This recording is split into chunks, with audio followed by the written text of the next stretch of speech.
Hello students, आप सभी का स्वागत है इस वन लाइनर सीरीज़ में। ये वन लाइनर सीरीज़ आपके बिहार डीएलएड एग्जाम के लिए बहुत ज़्यादा उपयोगी है। सामान्य विज्ञान से किस तरह के सवाल बन सकते हैं, पेपर में कहाँ से क्वेश्चन पूछे जा सकते हैं, ये सारी चीज़ें हम इस वन लाइनर सीरीज़ में कवर अप करेंगे। तो आज के क्लास के आगे हम कंटिन्यू करेंगे कि आज हम कौन से इंपॉर्टेंट चीज़ें जानने वाले हैं जहाँ से पेपर में सवाल आता है।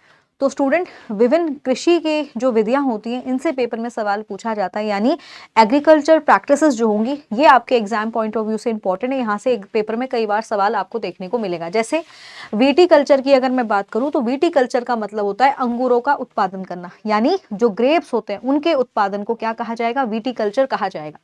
पीसी कल्चर मत्स्य पालन, पीसी कल्चर यानी मत्स्य पालन यानी मछलियों का लालन पालन करना। सेरी कल्चर की बात करेंगे, रेशम उत्पादन यानी सिल्क का प्रोडक्शन करना, उसको सेरी कल्चर कहा जाएगा, या फिर रियरिंग ऑफ सिल्क वॉर्म, इसको भी सेरी कल्चर बोला जाता है, याद रखेंगे।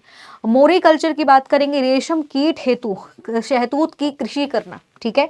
हॉर्टिकल्चर की बात करेंगे, बागवानी फसलों जैसे फल होगी, सब्जी होगी आदि का उत्पादन करना, इसे हॉर्टिकल्चर कहा जाता है।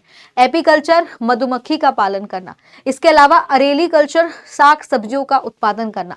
वर्मिकल्चर केचुए का उत्पादन करना। पोमोलॉजी फल का उत्पादन करना। फ्लोरिकल्चर फूल का उत्पादन करना। सिल्वीकल्चर वन संवर्धन यानी जो पेड़ पौधे हैं उनको लगाना एक तरीके से। इसके अलावा ऑलिवी कल्चर की अगर बात करेंगे तो व्यापारिक स्तर पर जैतून की खेती करना। तो ये सारे इंपॉर्टेंट कृषि की विधियां हैं जिनको आपको ध्यान में रखना है, क्योंकि इनसे आपको अपने एग्जाम में कोई ना कोई क्वेश्चन जरूर देखने को मिलेगा। और केवल डीएलएड के लिए ही उपयोगी नहीं है, आप कोई भी परीक्षा दीजिए उसमें यहाँ से सवाल पूछा जाता है। तो हमारे साथ कंटिन्यू आगे हम कंटिन्यू करेंगे बेटा इस सीरीज को। इसी के साथ थैंक यू सो मच, मिलते हैं आपको अगले पार्ट में।